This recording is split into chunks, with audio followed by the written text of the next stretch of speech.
seen anything like that? I'm a very confident front runner. I've caddied for 33 years, 145 wins now, and that's the best win I've ever had. I have no idea what you have. I don't know. How are we going to count all the shots? I can't keep track. Fuck! God damn it. I don't think he's pleased. Of course I would. That's a particularly stupid question. It's the Irish Open. Of course I want to play at the weekend. It is the Sunday singles of the Ryder Cup. You're welcome along to Golf Weekly. We are live representing Team Europe. My man, Fionn Davenport, how are you? Nathan, as I predicted, walk in the park. You, me both. Both. And representing the losers of Long Island, Bradley's Bozos, the arsehole Americans. He's been wiping away the tears for the last 5 minutes. That's why we're late. Shane Ryan. How are you, Shane? You know what? Keegan Bradley's got me believing. I think it's going to be a great day for the Americans. I'm predicting, Europe may eke out a 14-14 retention, but I think the Americans pull it out in the end. So we are live. We are live on YouTube. You can get your comments in if you have any questions or abuse. And let's be honest, you can go as far as you want with the abuse, it seems, in golf now. So don't hold back. Don't hold back, as Rory McIlroy might say. Fuck you, Shane. I like the idea that I'm going to be the whipping boy for all the European anger at the Long Island. Just come at me. Give me everything you got. First comment, Patrick Ryan. Shane looks beaten already. Shane, I think, was drowning his sorrows last night was the problem. Well, we had a good night at the Cheesecake Factory, me and the boys. I had a couple mojitos. It was a good night. No, I mean, I don't know what to say, Nathan. I mean, it's bad. It's very, very bad. I didn't like in Rome. I didn't like it was another blowout. It was depressing to me. But I think I wrote a thing saying the Ryder Cup is broken, and a lot of European fans, maybe rightly, were like, you're just whining because you're an American and your team lost. So this is also terrible. I'm also depressed at this, and it's, again, I don't really as a journalist of a decade plus, it doesn't really matter to me that the Americans lost. I really badly wanted a Ryder Cup. So I wanted to pose that to you because we have a couple Europeans with us here. How long do you still enjoy? Are you loving this? Is it absolutely just the best thing in the world? Or is there a sense on the European side even that, like, God, how many times in a row are we going to have this thing over before Sunday even starts? Or could this just go on indefinitely and the beating the crap out of the Americans is its own reward?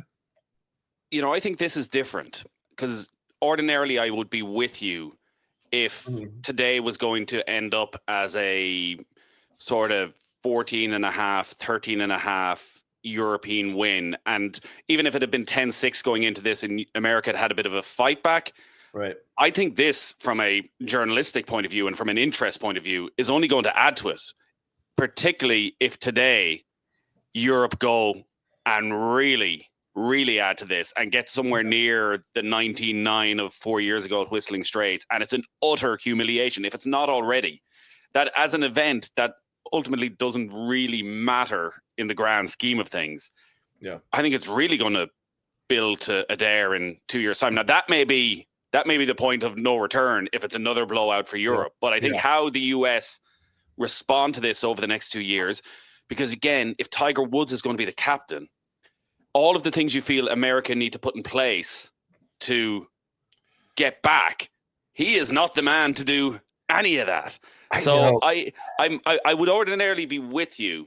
I think if the USA had totally dominated, maybe we have an awkward question around home advantage again and all that. But no, I think the conversations out of this week are going to be very different about where the Ryder Cup is going in terms of the fan experience, and do they want to double down on that and make it completely acceptable you can shout whatever the hell you want at the players, or do they try and step it back a bit when it comes to Ireland next year? What do you think, Fionn? I think the first 2 days were really interesting for a lot of non-golfing reasons. I mean, it's kind of more spectacle than anything, but I agree with you. I think today, rather than pray for it to be close, I think it's the post-mortem that everyone is kind of, from a journalistic perspective, everyone is licking their lips for. So it becomes kind of less interesting in terms of what's happening on the course and more how it all played out, what it means both on this side of the world, but primarily on that side of the world. So I imagine like in the US, like, I mean, there's so many different talking points to get into. It's Keegan Bradley announcing that Trump's visit, that it would turn, that things are going to turn once the president shows up. Oh yeah, no, they definitely turned. All right. They turned for the way worse. It was just like, and like, there's so many things that are kind of running around in my head. Like one of them is that, like, look, the Europeans, to define themselves, I always think of Europe as like this weird, what does it mean, given that 8 of them live in America? They all play in the PGA Tour. Some of them have American wives and American families, and so all of that. So it's just like Europe just doesn't feel like a natural fit, like USA. And yet what we're seeing is this weird expression, maybe not weird, but this kind of American exceptionalism is always part of America kind of expressing itself internationally. But like what we've seen in the last couple of days, it's like that somebody took the cork off a particularly acidic bottle of shit and decided, okay, let's all. I can see Shane laughing, but it's true. What, do you agree? Can you talk about it then, Shane? Because listen, I have 20 talking points to get into, and we got a sense of what was happening out on the course from the TV coverage, but the sound on the TV coverage over the 2 days was diabolical. It's up and it's down, and conversations are happening and the commentators are talking over them, and then they're obviously quietening it down at times. And it's more from reading online what the journalists are saying, just how unacceptable the commentary was. So what was your sense from being at the course over the last couple of days as to the abuse levels and how far it went? So yeah, just to give a little context, I followed Rory Friday morning, and that was because mostly I was astounded by the Morikawa English pairing, and it was like, is this going to be as bad as it statistically seems it's going to be? And playing Rory and Fleetwood, it seemed like a budding disaster, and it was. And I will say, Friday morning, there were every time Rory had a 5-foot putt, U.S. Open, Pinehurst, that kind of thing. Which it's cruel to a certain degree. I'm not going to say it's fair game, but it's expected, and it doesn't rise to me at the level of, oh, this is beyond the pale, right? And so there was the stuff that happened Saturday afternoon. There was none of that yet on Friday morning. Now, Friday afternoon was a little worse. Saturday afternoon was a little better. Then Saturday afternoon, this is always at Hazeltine. When I followed Rory, this is always the worst. It's Sunday at a certain point, everything is over at this era of the Ryder Cup. But Saturday afternoon at Hazeltine with Rory was the worst I've ever seen. Now, I didn't follow him yesterday, but from everything I did, we had Joel Beal following it for Golf Digest. And of course, you guys have read all the stories. It was incredibly personal, incredibly bad. And it's always tough for me to diagnose this because of a crowd of 50,000 people, the amount of people who yelled heinous stuff at Rory probably is, like 40 or something, right? So there's a certain degree where you're like, well, is it just inevitable that you're going to have a few bad apples all the time? And I'm not arguing your thing of like this gross strain of American exceptionalism, the Trump stuff that plays into it, the ugly American vibe. I think that's true to an extent. And yet the overly broad prescription of this is, Americans are scum and all that kind of stuff. It's a little harder for me because while I think these people are awful, again, it is a very, very small proportion of them in a giant crowd. So I don't know. I think I'm rambling, but I already feel bad about my country. In a metaphorical way, this Ryder Cup has made me feel worse about it. And those people, I'm with you. I am tempted to kind of make these generalizations now about the people who live here. But then again, I do want to keep it in check a little bit. My impulses want to say, well, let's not, go too crazy for this small minority of really awful people. But maybe that's just being an apologist for my people. Oh, I agree with you, though. I mean, I think also as well as I was listening to the coverage, and because the course is split by the road, they were saying that for some reason that the more heinous abuse was on the far side, not the first hole side. It was on the kind of those middle hole side, on the other side of the road. Yeah. So is there a difference, like in terms of like the fans that are going to one side versus the other, or? Yeah, because I did follow Rory yesterday afternoon. I should have said that I caught everybody at 15 and followed those guys in. and a few other groups, and it wasn't that bad. It really wasn't. So yeah, I don't know why that is, Fionn. It doesn't really make sense to me why it would be on this side. But I think, like if you really wanted to scale it back, you could say in a crowd of tens of thousands of people, you had a select number of assholes who were sitting there all day drinking, waiting to shout abuse at the one European they know better than all the others. And is there a bit of a free pass? Sorry, Fionn. Is there?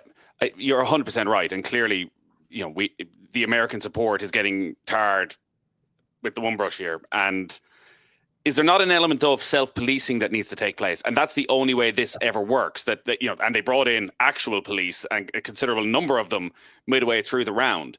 But that if you're in Europe and there's abuse being thrown at players, and it's incredibly personal, like some of the things that were been said about McIlroy and his family, just deplorable. Yeah. That the people around would almost identify that figure and go, "Here, shut up."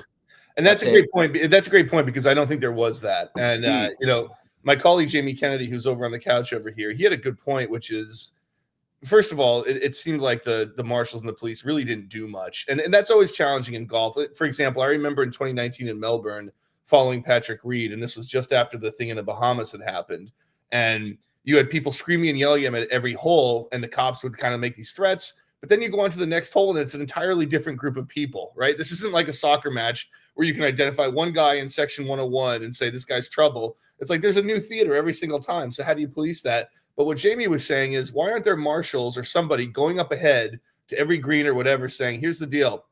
Be a fan, be good.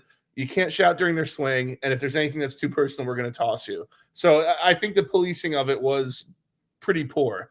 Actually, and Nathan, to your point, also, that is a good indictment that the self-policing was, as far as I could tell, non-existent. I mean, there's no doubt that like it got pretty hot in Rome. Patrick Cantlay, people were yelling stuff at him. I know that Brian Harman got a bit of and I know Europeans love patting themselves on the back and go, "Oh, ours is just well-meaning, just banter. It's a bit of fun," I mean, and I think it's really important to call out that like of the 50,000 people that are there, all it takes is 40 dickheads to just be there. However, there is something, and it's not to hold Trump but the Trump world, this new world we're living in, gives license. It's the way he talks about things that kind of, I think, gives license to those 40, 50 people to kind of go, yeah. And then you've got what's her face? Heather McMahon, who is like the MC and the opening, who's leading the chant like, fuck Rory McIlroy. And it's just like, are you She's had to resign. She's had to step down from her role and has apologized to Rory McIlroy. It's so funny, like she must resign. It's like some dumb MC, but Fionn, you're absolutely right. I mean, that is a disgrace. And you look at it, you go, how do you not know better? Come on. It's crazy. That's what I mean. It's just like the idea of like, and look, because I didn't know who she was really. She's a comedian and whatever, and her brand is kind of edgy, and that's fine. And I'm sure she's perfectly funny. But like the PGA of America, like, mate, they fucked up so badly. It's just like, what are you doing? And it feels to me that like, I like you, Shane. I would never want to castigate an entire country for the behavior of a very vocal but relatively small minority of fans. And that's fine. However, that small minority of fans, Jesus Christ, the shift in behavior is just so apparent and so troubling that like, we're getting a lot of comments in, as you can imagine. Donald says, might be only a small percentage of American fans that are over the line, but I don't recall the US players ever being subjected to this kind of abuse when the Ryder Cup is staged in Europe.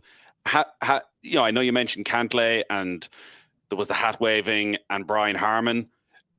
Is the sense from the people who followed McIlroy's group yesterday, Shane, that this was way beyond anything else that had been heard at the Ryder Cup before? Yeah, and 2016 happened in the shadow of the first Trump election, right? I actually think it's really good that the Ryder Cup is accidentally in odd years now, so that there's not that added tension. But like 2016 was awful. 2016 was the worst I've ever seen. Even what I've witnessed here, which I didn't get the really bad stuff yesterday, it is worse than you'd see in Europe. Yeah, I will say that. The European thing, I had a tweet where it's like the U.S. fans not only are disgracing themselves individually with some of this stuff, but they weren't good collectively before that. They weren't making loud noise. And, you know, the European fan culture is different in that sense, at least at the Ryder Cup. I mean, look, I'm laughing because, you know, I've read a book like Among the Thugs where the soccer culture can be beyond the pale violent compared to anything in America. But at the Ryder Cup, at least, the European fans are loud. They are collective. They can sing together. It's intimidating, but in the right way, right? It's this loud kind of, it's how fans should be. And there's less of the individual abuse. And so that's kind of the difference where, yeah, yesterday, I mean, I thought the opening tee on Friday was dismal. I thought I don't know. We'll talk a bit about that, Shane, because that seems to be coming across from people that were there. And maybe we can, again, look at that match from yesterday and Justin Thomas and the position he was in. That it feels as though the US fans didn't necessarily come to support the USA. They came to do down the Europeans. And what Justin Thomas did, where I was sort of on the fence as to, on the one hand, he's telling people to quieten down. On the other, he was riling them straight back up afterwards. And I think that is acceptable because he's looking for a bit of respect. And then he's trying to get them on board when something positive would happen for the US. And there was that one moment, I think, where Lowry missed the putt and they won the hole. And he went, and you could tell Lowry and McIlroy were like, whoa, whoa, whoa. Celebrating your own putts is fine. Celebrating our missed putts. But do you think it had a negative effect on Justin Thomas's performance, having to almost be this constant peacemaker? Yeah. Well, I thought I didn't have a problem with Justin Thomas, and I thought the criticism was way out of line. We did joke amongst ourselves, like, guys, stop. Like, no, come on. But what he was trying to do, I think there is that dichotomy between the two kinds of fan behavior, right? Don't be an asshole, but let's make some noise. Let's get some momentum going because we need you guys. And that was what he was trying. He was trying to get the latter kind and try to extinguish the former kind. And what was funny to me is anybody who has a problem with that, first of all, they're not getting it. But if Rory and Shane had a problem with it was funny because they were, every time they made a putt, they're turning to the crowd and telling them to F off. And you know what I mean? So they're stoking it as well. They were not being sort of, I'm sure Luke Donald told them, listen, just don't give them anything, right? Revenge is a dish best served cold. But they can do that, and I don't blame them for that. But they were doing more to stoke it than Justin Thomas was. I think Thomas was trying to walk that line. But to your point, yeah, it's like that had to affect his performance. Every single time around the green, you're having to like tell people to stop. It's just, I don't know. It's tough. It was the fan behavior thing. It's bad, but it is so symptomatic. And I don't know that it's any different or worse at this one than it has been. I mean, Whistling Straits might have been different because of COVID, but Hazeltine was just as bad as this. You know, it's kind of like, and you get to a point where you feel like it's a prepackaged story. Yeah, go out, write every bad thing you hear about Rory, indict everybody. It's a storyline that just repeats and repeats and repeats. Where it's different, Fionn, as well, from almost any other sporting occasion I can remember, is that, as Shane mentioned, the players bite back. Like, I've never been at a football match, and Eric Cantona jumping into the crowd is, 30 years ago at this stage? But as you said, Shane, a soccer match, you know, the abuse, it's almost in unison. But I've never seen a Premier League player turn around and go, "Gew."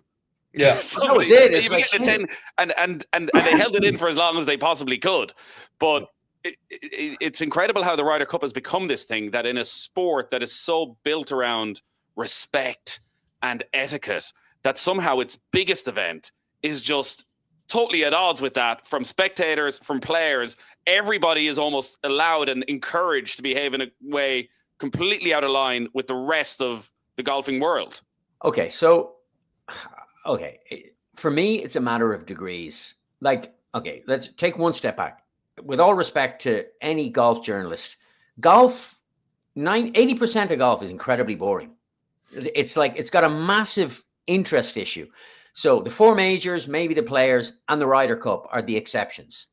So I love now, and I've been years kind of complaining about glorified tournaments like the Ryder, but I love the Ryder Cup in part because I have no problem with that kind of almost performative kind of back and forth between the crowd and like you make the putt and Rory cups his ears, or, you know, whatever. You have a player giving it a bit of that, giving a bit of that, because there's a kind of an understanding that, like, look, that's the nature of this. Like, if you did that, say, at Augusta, well, obviously you would never play there again, but like, that's deemed unacceptable. Or indeed, if you did it in any major, any PGA Tour event. But like the Ryder Cup just has its own set of rules. That's what this is about. But like the idea that like it forces is probably strong, but where Shane Lowry gets to the point where he makes a putt and turns around and he's like, fuck you, fuck you, fuck you. Yeah. I like, that's just like, okay, we need to moderate what this is. And like, it's like I said it in the preview, it's just like, I thought this was going to be the most febrile of any Ryder Cup in terms of, like, I've never seen any player react like that. Mm. And they again, would have got hugely criticized for Absolutely. their reaction. Only that I think there was an understanding that was coming the other way in advance was so over the top that it was almost unbelievable. well like, within their rights. On the 8th hole, like Rory McIlroy taking a 3-minute break. Was it on the 8th? A 3-minute break because just the abuse was so relentless. And clearly there was no matter what the marshals were doing, it was doing stepping back. And that, of course, just, kind of exercised the crowd even more. And, there was like, I've never seen that on a golf course ever.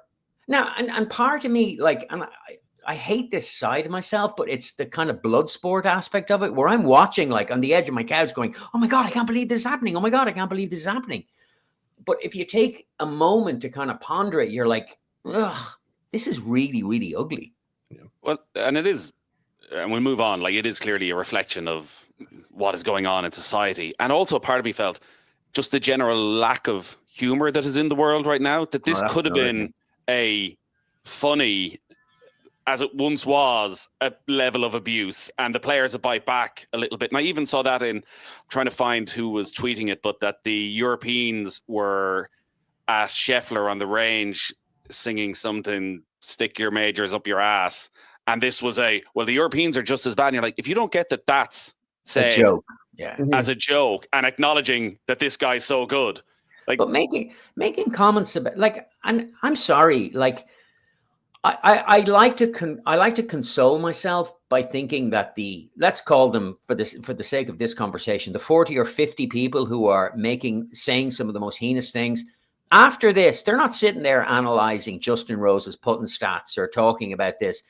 I don't believe that they care about golf, but I think as a human being, as an adult human being, the idea that you would go and yell personal stuff about Rory McIlroy's wife to Rory McIlroy, it's just like, man, you need to take a massive look at yourself, dude, because like you're like, I don't even know what to say. It did feel around that moment, Shane, certainly from the TV coverage when McIlroy paused and they called the referee in. I was wondering if that's it. Are we going to have a scenario here where the Europeans are going to refuse to play on or something? That like McIlroy did seem genuinely affected for those few holes by the severity of the abuse, I guess, that he was receiving, and looked a little bit shook. Yeah, I thought so. Well, it's funny because I got a lot of texts from people going, "This crowd is terrible." I mean, like my mom, my dad, like, so there are. It's I don't want to totally bury my country here. I think this is a wild exception, but yeah, no, I mean, I think the one thing they can do, there's not much you can do about people shouting the worst things, right? It happens, it comes out, everybody hears it. I think the one thing he could do is when people are yelling and shouting during his backswing or while he's getting over a putt, he can step off, and I'm sure he does it for his own concentration, but it's also a pointed way to say, I'm not going to play under these conditions. If we can't have a baseline of at least you're going to be quiet while I'm taking a shot, then we're not going to go forward here. And I think it was important for him to do that. And just, I mean, as we start to talk about the players here, I just want to say, I mean, for Rory, nobody else is getting that kind of abuse, not even close. I mean, Shane Lowry might have been called fat a few times, right? Rahm might have been called fat a few times or whatever. Rory was a lightning rod. Teletubby shouted at Shane a bit. Shane has lost a lot of weight. Yeah, well, he's looking good. Yeah, he is. But I want to say Rory was a lightning rod for the entire team. It was almost like everybody knows him, so he took the abuse for the entire team, and the guy still got 3.5 points. I mean, it is one of the more exceptional performances. I mean, we'll talk about Tommy Fleetwood, who was absolutely unbelievable, and Rahm was great, and Justin Rose was great. But what Rory did under that kind of pressure and that kind of abuse, I mean, this guy must be made of steel. It truly is an unbelievable showing from him. And I looking at it, I mean, I was impressed at the time. A day later, looking back on it, you go, that's unbelievable. It's unbelievable that he did as well as he did. Lee Woodard says, absolutely right, that Trump's political atmosphere has given permission to the dickheads to act with impunity. The US has become a very angry place. Sean O'Donoghue, don't we want our children to watch this historic day? We simply can't. I think we can still let the kids watch. It'll be fine. There might be a few apologies. I think we can let the kids watch. Could teams be threatened with loss of point if galleries abuse players? Again, you're into the, is it fair on a team if one asshole in the crowd shouts something? Now, maybe it would increase the possibility. It would increase the possibility of the self-policing side of it if everyone knew there was going to be a potential impact.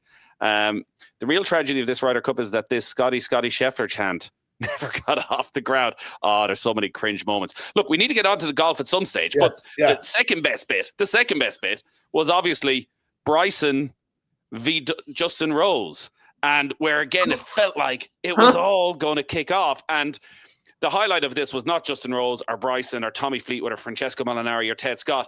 It was Scotty Scheffler basically going, I really don't care. I'm not getting involved. And then spending the next 20 minutes apologizing to everybody involved with a sort of a wink and a nudge of, yeah, it's Bryson. Nothing to do with me, pal. Which maybe sums up Team USA, Shane. He did not have his back. That one was an interesting one. I think, I thought, so it looked like with what we saw with Rose talking to the caddy, it looked like that was the second time the caddy walked toward his line. And I think that was born out of confusion of who was away, which when you see the two putts, it's self-confusing because Justin Rose was clearly away. But Justin Rose was very rude to him, right? So I do think there was I thought the gesturing and the yelling were rude. But again, it's high tension. I don't really blame Justin Rose. I'm not trying to indict him. I just think it was a moment of everybody's nervous. Everybody wants this point. And he was a little short with the caddy instead. But the caddy had done it twice. So again, it's fine. But I was also kind of fine with Bryson hitting the putt and walking over because he felt his caddy had been disrespected. He probably didn't know the full situation. So I think his thing was like, you just yell at my caddy, right? You're just really disrespectful and rude to him. And I want to go tell you to F off after I sink this putt.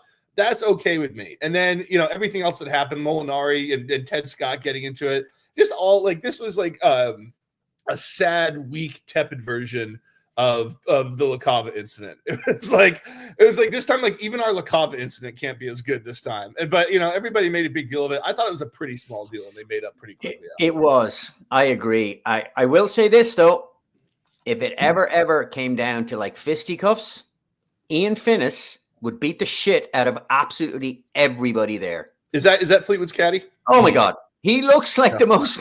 There was a moment where he stayed out of it as long as he could, and then he was. And in fairness, he did act the peacemaker, but he acted the peacemaker in the way that like bouncers do at a nightclub. Is like, all right, everybody, behave here. Everybody, calm down. Everybody, calm down. In that certain knowledge that if anything escalated, Ian Finnis is going to take care of business. He just looks by far and away. I mean, Greg Bodine looks like that's Bryson's caddy. But I just thought that was my favorite moment when he was like, all right, you calm down. You calm down. Are we calm now? Are we calm? Yeah. By the way, you guys know that I was trying to think of this all day and I finally got it. Ralph Ineson, does that name ring a bell? The actor? Yeah. He played like Chris Finch on The Office, on the British Office. And I guess he's in the Harry Potter movies. That he looks and sounds just like him. Like he's an absolute dead ringer for him. All day I was looking at him going, who does this guy remind? And I've seen him before, obviously. But yeah, I agree with you, Fiona. I was looking at the way he dealt with it. And it's just like, there's that sort of, it's very calm and very like hand on your shoulder, but with that underlying menace that's like, oh God, this is like rip my guts out in a heartbeat. I thought, but ultimately, look, I agree. I thought there was a misunderstanding. I thought Justin Rose dealt with it well afterwards. He was like, it was fine. And I think like, we're looking for a replay of Rory versus Joe LaCava and all the rest. But you'd expect the tension is going to be lessened today. Maybe I'm wrong, but because Europe are so dominant, like if this is over early, it's just embarrassing for the Americans if there's any real aggression or anything like that. Donald asks, can you get Jamie Kennedy off the couch there and ask him to explain exactly how his three-way tournament he's proposing would work? I don't know if you heard that. Come here, Jamie.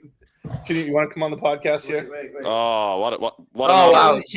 This is live YouTube. What's happening? Good man, Oh my Jamie. God. Jamie, want to know about your nice to three-way meet you, Jamie. tournament. I'm Nathan. This is Fiona. I assumed for a very long period of time following you on X that you were American.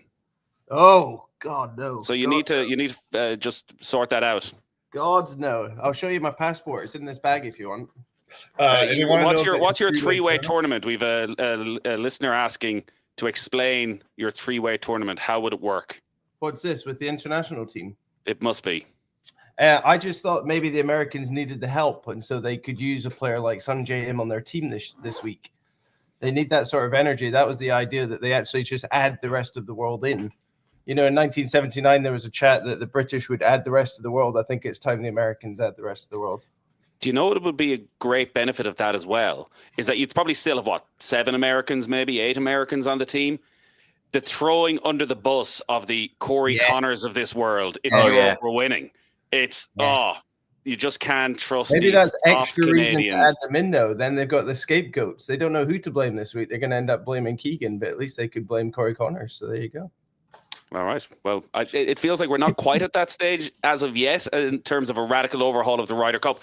On the golf then, Yes. and the fallout from this for Keegan Bradley. So what sums it up probably best is that Scotty Scheffler is the second best American. I think he might be the 6th best player overall this week. But in modern day history, he is the first player to play the first 4 sessions and not win a single point. The greatest player of his generation. But the Europeans are 32 under par in the 66 holes that Scotty Scheffler has played. So is this a case, Shane, that Europe have just produced a level of golf that is, as Brandel Champley said last night, sort of Tiger Woods at his peak-esque? Yeah. Or have the USA just not shown up, which is going to be the narrative coming out of this?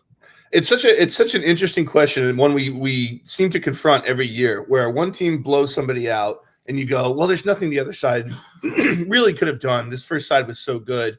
And yet you can point to some serious blunders on the part of the other captain. And so you wonder, the unanswerable question is, how much does one influence the other, right? So Europe jumps out to this 3-1 lead.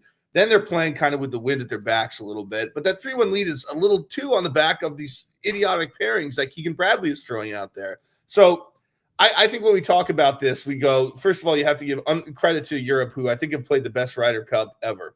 And I think Luke Donald deserves every plaudit in the world. They're putting the lights out. The putting itself is incredible.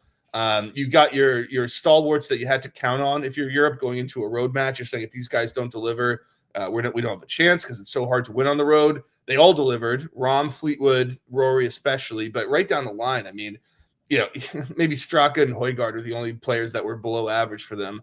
They were phenomenal. I mean, it just is really got to be the first thing you say about anything. But you know me, I like to talk about the captains. And as great as Donald and Eduardo Molinari, Eduardo Molinari, by the way, I would love to sit down for an hour with this guy. I think he must be a genius. Everything he does seems to work out. As good as they were, it's just unbelievable to me with the amount of information at your disposal, the amount of time you have to prepare, the decisions that were coming out of the American side. I mean, we got into it a little bit at the beginning, but you go, where do you go from here? Because I thought they did a lot of good things with the task force. As kind of funny as that concept was, I thought they righted the ship in a lot of ways. Then they threw it all away this year. They threw it all away with Keegan Bradley, and you go, well, maybe Keegan will still be a good captain, and maybe he'll learn things from Davis Love. He didn't learn anything. He's making rudimentary mistakes that everybody knew right when they happened. We're not looking at this in hindsight saying, well, actually, I guess Morikawa and English were a bad pairing. When it came out Thursday night, we knew it was a bad pairing. When it came out Friday night for the second time, we're going, what is this guy doing? This is absolutely incredible. He's got guys in foursomes teeing off on the wrong hole in a very obvious way that anyone with, again, rudimentary knowledge of stats knows. Well, as somebody said, what is it? Mistake. Everybody has a plan. Everybody has a plan until they get punched in the face. And Keegan Bradley's plan was to get punched in the face again. Yeah. I mean, the plan was bad to begin with. And you go, so... Look, is there any insight so far? Look, all of this will come out in the wash, and it's going to be, I'm sure, really interesting for you to cover the next few weeks. But is there any insight into how, and it's going to hang over him, 132 out of 132, that on that data golf model, this was the worst statistical pairing you could put together in foursomes, and you put them out twice. Has there been any insight at all from around Team USA as to how they came up with that decision? No, it's pretty tight knit right now. I think hopefully it's as usual with Ryder Cups. You're going to find out a lot in the weeks to come. There's no explanation for it, and as you would imagine, Bradley's answers were not revelatory at all. Yeah, we had our plan, we stuck to our plan, and it's going to be somewhat disguised in Europe's play. And we saw that at Whistling Straits with Patrick Harrington. You're going to kind of gloss over it a little bit because you're going to say, well, the margin was so outrageous that these little things don't matter. And yet, I wonder if they do matter to some extent. The lack of preparation. When you see something like that, this is a point I made on Twitter. When you see something like that, you go, that's an obvious mistake. But if you're making that obvious mistake, you've got to be making a million mistakes under the surface that we'll never know about. And I just think it's a complete indictment of the whole U.S. captaining system.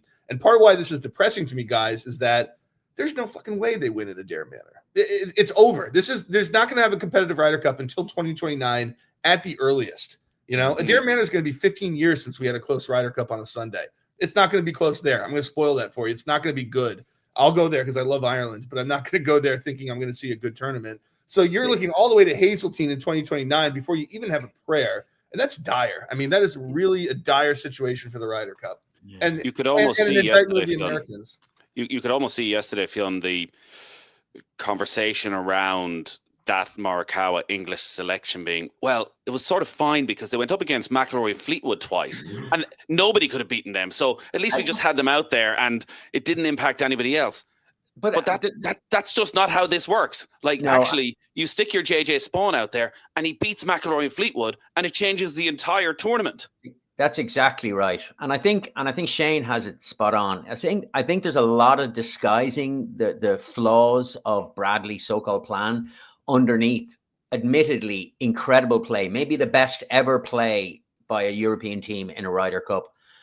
But like Russell Henley hitting the opening tee shot in the Scheffler Henley pairing, like when Henley is one of the shortest hitters on tour, it's just mental. What are you doing?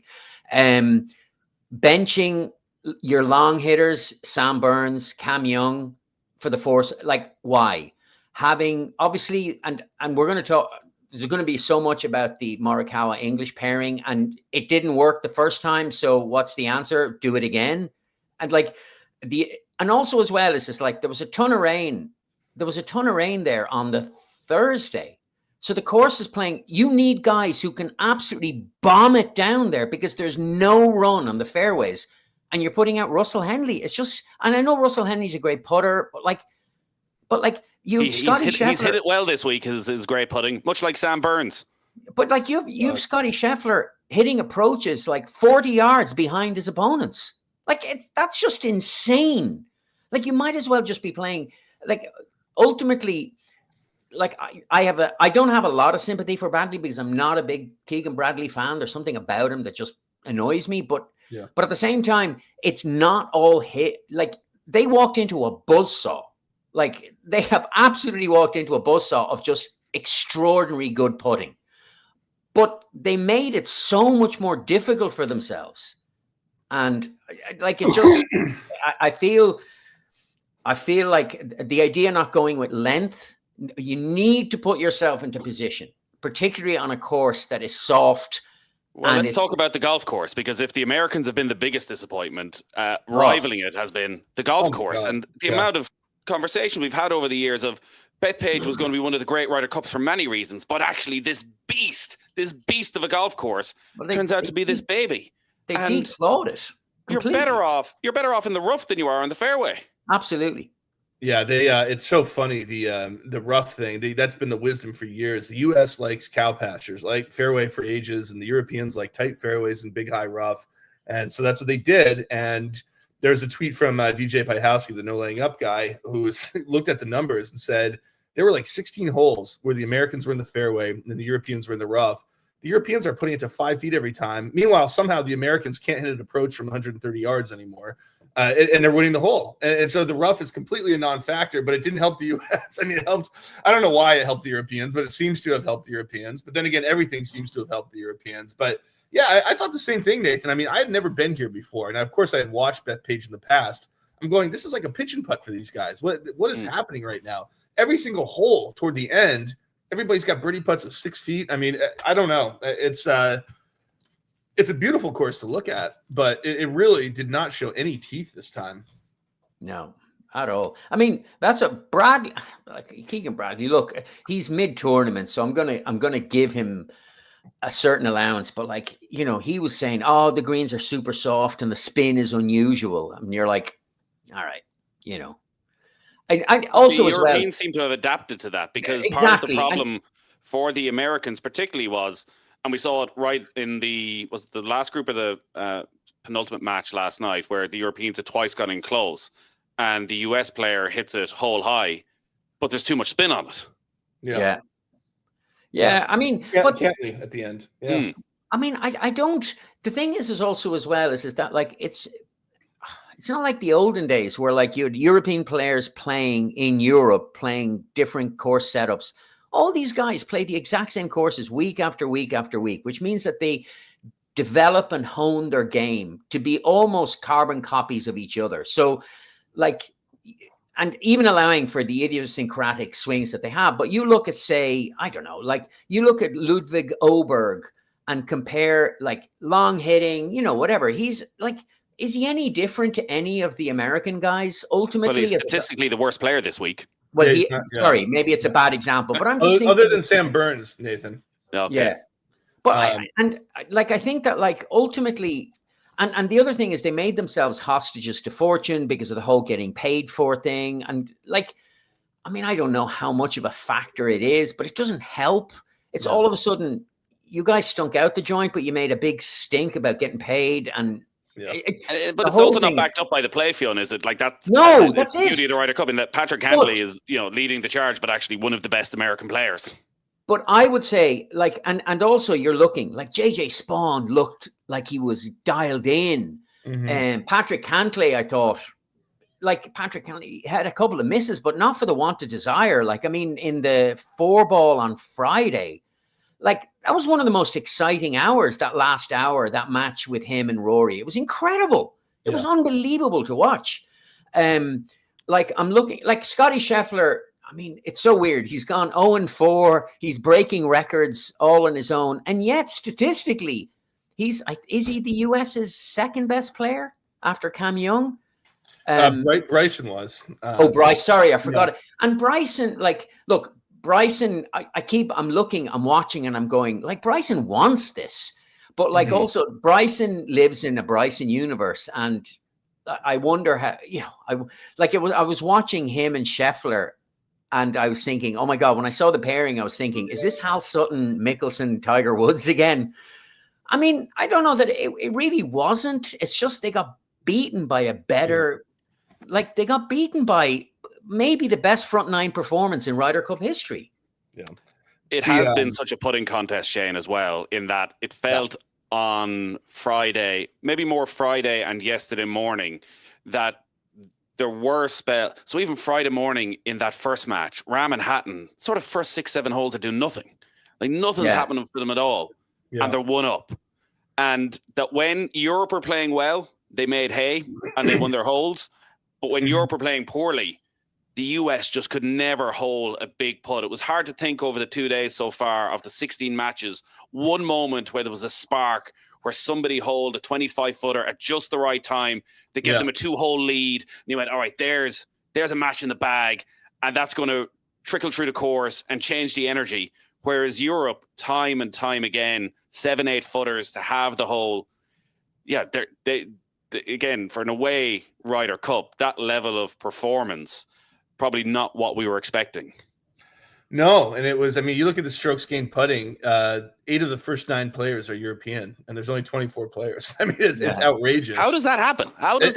To me, that's a great question, and I don't know. And you know, you look at it and you go, these guys, the American players are good putters. I mean, on the PGA Tour season-long level, they're just as good, if not better, than the Europeans. So why does this? Same thing happened in Rome, right? I mean, same thing in Rome. It was just Europeans were making everything. U.S. made nothing. And, you know, the big thing we heard, which you guys were just talking about, is, well, the greens are too slow. Somebody overheard John Wood on Friday going, we need to get these up to a 13 tomorrow. He's on the radio with somebody. And, it was brought up to Keegan yesterday, and he said, yeah, the greens were just too slow for us. And I followed up, and I said, why is it that, the fast greens you think would benefit the Americans? And he goes into this whole thing of, well, here on the PGA Tour, we play faster greens. But, Fionn, you were hinting at this before. My thing is, These guys all play on the PGA Tour too. Sure. This isn't the old days where they all play in Europe and we all play in America. Like there's one player, Rasmus Højgaard, right, who plays in Europe, and he didn't have an answer for that. But at the K Club, Shane Lowry and Rory McIlroy both made that point independently. They were like kind of slightly frustrated by the pace of the greens, that they're used to playing faster greens on the PGA Tour. Yeah. So the European players know exactly the speed of greens that they play week to week. Yeah, and so you wonder, and I even gave Keegan an out, and I was, is it that they grow up on these? And so even if they're on the PGA Tour now, they've got this innate sense of how to play on slow greens because that's where they grew up with. And, he was like, oh, maybe, he didn't really have an answer. But really, it is like doctrine in the American side right now. If we had faster greens, this would be a different thing. I don't know why. Can I ask Shane, because I was thinking about it, as much as, and look, and I made a prediction. I thought the Americans would win easily, and boy, did I get that wrong. Yeah, me too. But because I thought that the febrile atmosphere would really get under the skin of maybe some of the less experienced European players, although you're looking at that team and how many of them don't have a lot of experience. But do you think the opposite may be true, that rather than amp up the American team, that weight of expectation, all of the atmosphere surrounding it actually kind of distracted the American players more than it did the Europeans, who seem to just get more focused? It's possible. I think one thing that I'm dying to learn afterward is what the Europeans did to prepare. And, you hear things like VR headsets and you kind of laugh, but whatever they did, these guys were just raring to go. They were completely ready to be resilient in the face of the away crowd. It's a sea change from a decade, right? A decade of home blowouts. And you go, gee, I don't know if it's possible for the away team to win anymore. In Rome, I predicted the Americans might keep it close. And after that, I was like, I'm never predicting an away team again. And so here we go, where it's going. This is the biggest lead that's ever happened in the modern era after 4 sessions. So whatever they did, genuinely seem to love it, don't they, Shane? In that, this was something I was wondering, and we can talk about this more in the podcast after the Ryder Cup. But looking at, say, even the rookie, and there's only one rookie there this time, but they look forward to the rookies on the European team and they embrace them, and you have people ready to take on a leadership role. So Justin Rose, I expect when it comes out in the wash, will have sort of been given a GMAC style role this week of, you're just going to play the 2 sessions, but you're our guy to lead us out on Sunday, Justin. And that's how they'll have approached his role in this team. And this doesn't make any sense. But is there the possibility that one of the issues for the USA is that the rookies are always too good? Like, I would always look at a young European coming in, that they need an arm around the shoulder. I just sort of look at Cam Young and JJ Spawn and go, they don't feel like guys who need an arm around the shoulder. Like they've been so good for so long. Yeah. So what is even though they're rookies, what is their role in the team? Well, I'll tell you this, the history of the U.S. rookies, they do well. I mean, this is another problem I have with Keegan Bradley's captaincy, which is that stats show the rookies don't struggle on the U.S. side in the Ryder Cup. And so we had the whole thing. Obviously, he didn't play for the rookies. He kept them all on the bench when they could have been valuable Friday morning in foursomes, with the idea being, well, it'll be better for them to go in Friday afternoon. But wait a second. Friday afternoon is still going to be their first ever match. It doesn't matter if it's in the morning or afternoon. And by the way, it's going to be a lot more pressure on them when you're down 3-1 and you're playing your first match. And now you've got the weight of the world on your shoulders because we better turn it around now or we're screwed. And so that was another big problem. Yeah, look, Young, Spawn, how do they not play in the morning? You know what I mean? How do they not play Friday morning? These guys are the best players the U.S. has. It just up and down the line, they're just these mistakes. That's incredible. And then Donald, on the other hand, not playing Højgaard a second time in the afternoon shows the absolute correct instinct for, we are so close to the finish line that we can end this tonight. So let's do everything we can. It's not fun. I feel bad for Højgaard, he said afterward, but we just got to sprint to this end, because then tomorrow won't even matter.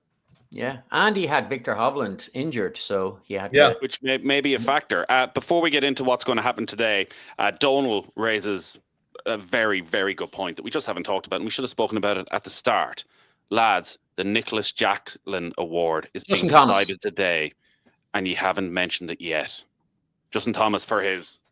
Yeah, and then the hug afterwards with Rory. Yeah, this is like the sportsmanship award. Yeah, I don't. Yeah, Thomas, I guess. Who knows? I mean, not Justin Rose. Keegan Bradley. Keegan Bradley for gifting a Ryder Cup to the visitors.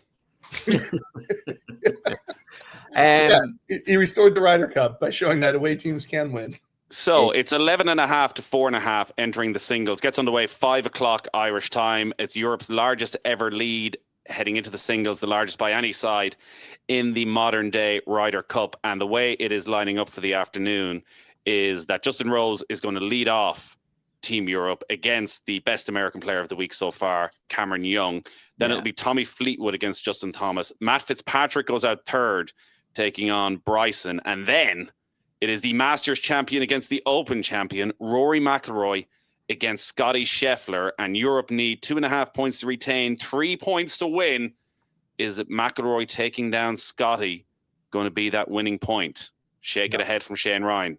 No, Roy will lose today. I can just about guarantee that. And it's fine because he's done his job already. But there's this long history of when you're the guy, the lightning rod guy, playing all 4 sessions on an away thing, it's going to be tough for you. And he said that last night that he was exhausted. Yeah, he's going to be exhausted. I imagine that will be a blowout, my guess. Or maybe he'll stay. It could be like a Patrick Reed situation in Hazeltine where he hangs in and we see some fireworks in the front 9 and kind of fades. But Rory at Hazeltine, John Rahm at Whistling Straits. Everybody said, oh, Rahm is so good. There's no way this rookie Scheffler is going to beat him. I think Scheffler was 4 up after 4 holes. So my guess is that Scheffler, puts the throttle down and beats Rory. The funny thing about this, guys, is if it were 10-6, this is a good lineup for the Americans. I mean, things accidentally look pretty good for us. I mean, you're never going to win now, but it is up and down. You're going, I can see. It's also a great lineup for the Europeans. I was going through it. I was writing it down last night. What I would do if I was captain, and I was like, really, you're just looking at Rasmus and Straka as the only guys you need to squeeze in. Anything else, you're going, this is absolutely stacked. To go with Rose first, Fleetwood looking to make it 5 from 5 this week. Fitzpatrick, who's been sneaky good. Then you got Rory 4. Ludwig surely have a point to prove. He's playing Patrick Cantley. They've held John Rahm back to go up against Schauffele, who's managed to actually win a couple of points. Straka and Spawn. Yeah. Then Lowry against Henley. Rasmus against Ben Griffin. So both captains obviously had the same thought process there. And then Europe finish with Hatton, McIntyre, Hovland as their last 3. Morikawa, Burns, English. I presume with the envelope thing, if Hovland can play, it doesn't necessarily mean it's English, does it? It doesn't necessarily mean that, no. What they would do is they would take whoever is in that envelope. Let's say Ben Griffin's in that envelope. They would remove him, and then you'd move Rasmus to play Harris English. So you can't put Ben Griffin in, can you?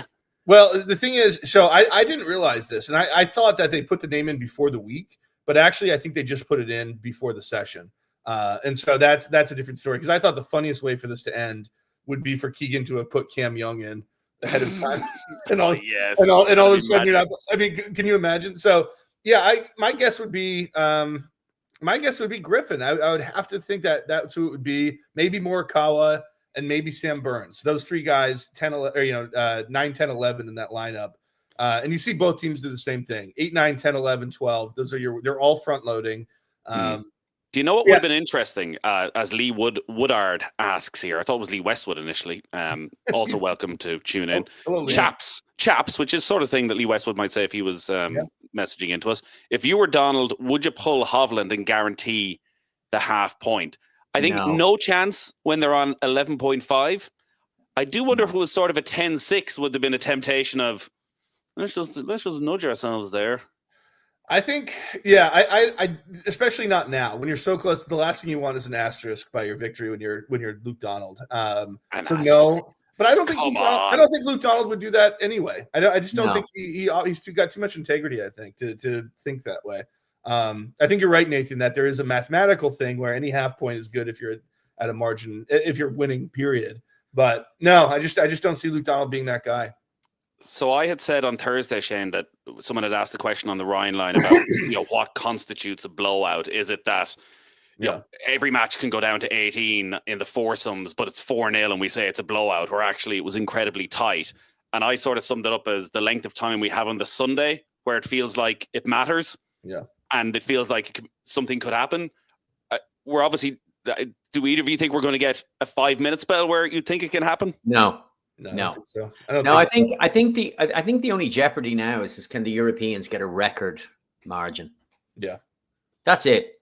Otherwise, but I think Shane's take. I think Rory will lose today, not because he hasn't been absolutely exceptional, right? He has, but I just think he's just blown a gasket with exhaustion. He looked at the end of yesterday he literally fell into Lowry's arms. And can I just say, I was delighted for Shane because I didn't think Shane did a lot on the Friday foursomes. In fact, he did nothing. But yesterday he won 6 holes on his and well, that spell to give them the advantage early on when he had the eagle and the birdie. And even just for Shane, who just to give him that sense of not just there in a supportive role, but actually being a primary contributor. Because look. But Jesus, McIlroy looked so tired, so absolutely exhausted. Now he's a supreme athlete, so he can rest up and get up today. But I agree with Shane. I think his races feels it. And also Scotty Scheffler must be unbelievably frustrated to be 0-4. It must be driving him. Even just his sense of professional pride must be oh, here, come on, Jesus Christ. we got to talk about that too. Jamie Kennedy ran the numbers. He's gone now, so he can't come back and steal my thunder. But he ran the numbers. No, you ran the numbers, Shane. You ran the numbers. I ran the numbers with help from my assistant, Jamie Kennedy. U.S. 11-18-5, something like that. 11-18 and some number of ties. World number 1 golfer playing in the Ryder Cup. Okay, this is a big problem. It goes Tiger Woods and Scotty. How do you not figure out how to have these guys win? It's incredible, and the amount that Scotty is paralleling Tiger is insane. Yeah. Where the pairs record is abysmal, but they're gonna have a great singles record. I think Scotty has 1 win and 1 tie right now. Remember Rahm chipped in against him in Rome to salvage that tie. It's got to be hard though, doesn't it? Because we all assume Scheffler's personality is in such contrast to Tiger's that he would embrace the challenge. But it did feel on Friday in particular that he's playing at such a high level that he's sort of looking at Russell Henley going, "What are you doing to me, pal?" I know, really. Yeah. I'm 50 yards back of where I really should be here. Yeah, I don't have the answer. Keegan Bradley yesterday said, "Well, this is what Scheffler's like. He cared more about Russell Henley in that moment than himself," and you're like, okay, great, but what are you going to do? I thought, to your earlier point, I thought the Bryson move was a great move. I didn't see it as a Sutton thing because they played together in Whistling Straits. It's the only time Scotty's won a pairs match is with Bryson DeChambeau. They won 1 and they tied 1 there. I'm like, why didn't you do that from the beginning? And I think they played fine. I think they just ran into a freaking buzzsaw. Justin Rose hasn't missed a putt all weekend. Justin Rose's strokes gained putting are 4.88. That's right. The next highest is 1.3. The meme that's going to come out of him walking that in, he didn't take 1 step. He had taken about 5 steps. Walked, didn't he? Yeah, he could see it. I want to ask Shane a question. Tiger Woods' notable absence this year, even just in a support kind of fan role, or and then I wonder, that question you just asked about, what is it about the world number 1, particularly the dominant world number 1? It might be worth asking Tiger Woods now that question of you didn't play well in pairs. What was it? What do you think was the reason? Yeah, no, it would be a great question. And his absence, no answers. It is kind of glaring where you'd think, if anything, maybe just be the Michael Jordan, just show up and be there and sort of. Also, if he's going to be the captain, Shane, in 2 years' time, and he is the strong favorite, but who knows what the fallout will be. Again, look at that European team where you'd have to think there's a strong likelihood they ask Donald to go again, unless Justin Rose wants it. Yeah. But 3 in a row, there'll be pressure to bring back Sergio and Poulter and these guys into the mix. But it does feel it's either Donald or Rose. And then you've got Jose Maria Latibal still there as a vice captain. Eduardo Molinari played in it, but is also this analytical genius. Francesco Molinari's there. McGinley is in the background. Yeah. Still, would Eduardo be a captain, just given his extraordinary performances in a supporting role? I have heard, and I this is lightly sourced, so take it for what it's worth. I have heard that he prefers to remain behind the scenes, and that it was an option for him for 2027, but that he likes being the guy that's doing the stats. I don't want to live and die on that. This is just something that it would make sense though, because he is the stat guy, whereas you do need as the captain a bit more of the emotional side of it as well. Yeah. Not to say that Eduardo couldn't bring that, but maybe Francesco. The other thing, lads, that I certainly in one of my WhatsApp groups, which is a perennial war between those that support Liv and those that don't, there was a lot of comment on like the Liv guys are doing really well, aren't they? I mean, they are. They did. Yeah. They have. Well, also it was notable that on Friday morning, three of the first match, 3 of the 4 of them were Liv players. Yeah. Who are the superstars? Who are the guys you want to lean on? That's who they Hatton took. and Bryson. That's who they took. Listen, I mean, again, it goes back to we've never said that the top end of Liv are bad players. They're still good. They've won majors. You know what I mean? But it's like kind of just like statistical noise. Like, yeah, they did great. It doesn't mean anything. Thank you for all your comments. We got to some of them. JC Golf Tiger doesn't want to captain an away game. He'll be 2029 captain at the earliest. Francesco with the brother could be made for Spain 2031. Rory for captain in 2027. I think Rory's already said that he's not going to do it. McIlroy going to get that much needed half point to win it. I hope so. Patrick Ryan, please ask Shane, would the Americans play better if they got paid more? Yeah. Well, that was it. I said, it's this is just not enough. You need to incentivize. Well, first of all, they need to be paid more, but it needs to be tied to performance. We need to say, okay, you get a baseline of $200,000 to charity. If you win, you each get $2 million. I think that's the answer here. I think one thing we've discovered about professional golfers at the very top end of the game is that the last thing they want anymore is that their pay is linked to their performance. That's a good point. Yeah. Patrick Ryan asks what I was going to ask. What are the final score predictions? I'll go first, Fionn. I think the U.S. strikes back here. I think they win the session like 6.5 to 5.5. So what does that make it? 6.5 would be 11 points to 17 to 11. 19, I'll say 17. Yeah. Oh, Jesus.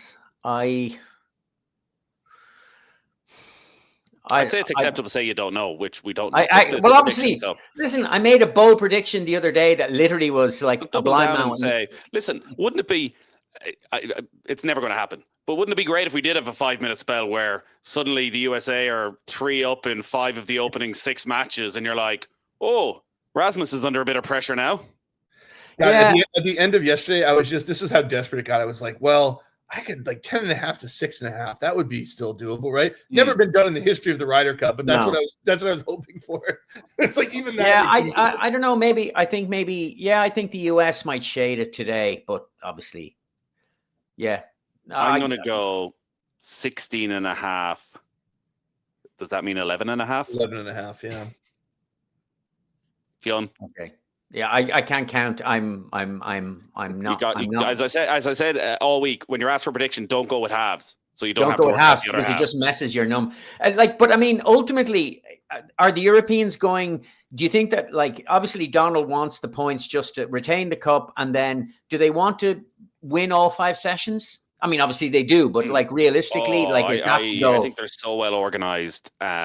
Win all 5 sessions. So thought out, and that the atmosphere this week that they are going out for a proper Bethpage beatdown. That's what people are wondering. Shane, you're the guy who's going to have to come up with this. How is this? Have we had a Ryder Cup that's had a name since the War on the Shore? Was it the Battle of Brookline? Is that something people refer to it as? Miracle at Medina. Miracle at Medina, of course. Yeah. You need to have. There has to be alliteration. There has to be. So Bloodbath at Bethpage beatdown does seem like the leading candidate. I don't know. Bethpage Bloodbath I do like as well. I do like my one of the losers of Long Island. Yeah. The losers of Long Island. I think the Bethpage Bloodbath is really good. Bethpage beatdown. Yeah, Bloodbath is better than beatdown. I'm with you, Nathan. It just feels. All right. Yeah. We will be back across the week with loads of reaction to this. Gary will be with us tomorrow. He was playing in Germany. He had a 66 to finish off today. 400 par. I think he's inside the top 20 in Germany at the Legends event. Real golfer of the podcast, Gary Murphy. So we'll get his thoughts on the week. Fionn, thank you as ever. Thanks. But a very special thank you to Shane Ryan, who, Shane, I won't say what time I got the email to say, does it really have to be 8:30 in the morning? Sorry, before you go, can I just say Jamie came in with a good name, certainly from a European perspective. Fairy Tale of New York. I saw a banner with that up there as well. That's nice. Yeah, so Shane, well done. It's been a long hour. Did you see the email, Nathan, that someone reminded me that at some point I promised to sing the Irish national anthem if the U.S. lost? You did. You Yeah, did. I actually don't know it offhand, so I'd have to learn it. I can't do it now. Well, But we may have to talk about that. For 'cause I'm a man- Thursday, Shane, for Thursday, Yeah, a we Lannister want always pays his live debts. rendition of Yeah. the Irish national anthem. And And- none of us could sing the European anthem, so we're safe enough on that. Dun, dun, dun. Yeah, The Rampage at Betpage. The Rampage at Bethpage. That's pretty good. There's an that's not too bad. The Steelers have just kicked off against the Vikings in Dublin. I forgot that's happening this week. Yeah. Oh yeah, A lot of Americans in town. a lot of Americans. Holy yeah. Jesus, they know how to do the corporate side of it, don't they? Yep. The I mean- NFL clicks on all cylinders. Yeah. Yeah. It was interesting, although I heard someone say that, like, whereas the college series that was here, they had Kansas State against, I can't remember who it was, that attracts way more American visitors, whereas the NFL here is pitched largely at a domestic audience because it's part of that whole sell the NFL internationally. So that, like, most of the fans today will be Irish or English or people coming from closer than the United States. And that, I mean, that's obviously what the NFL would want, right? They're not trying to do get a bunch of American expats. They want other countries to start liking football. Yeah, that's it. All right. On that note, the miracle of Bethpage is what Shane Ryan is hoping for. The bounce back at Bethpage. Anyway, it's never going to happen. No point even talking about it. I'm going to leave you all with this. I'm a big believer in fate. Yeah. How do you feel about this? You're like Keegan Bradley. I'm a big believer in faith. Yeah. Not preparation. Faith. Not preparation. And we're fated to get embarrassed. So there we go. It worked out. All right, that is us done for our Ryder Cup Sunday Singles live show. Shane Ryan, enjoy Sunday at Bethpage. Fionn, thank you as ever. We will talk to you during the week.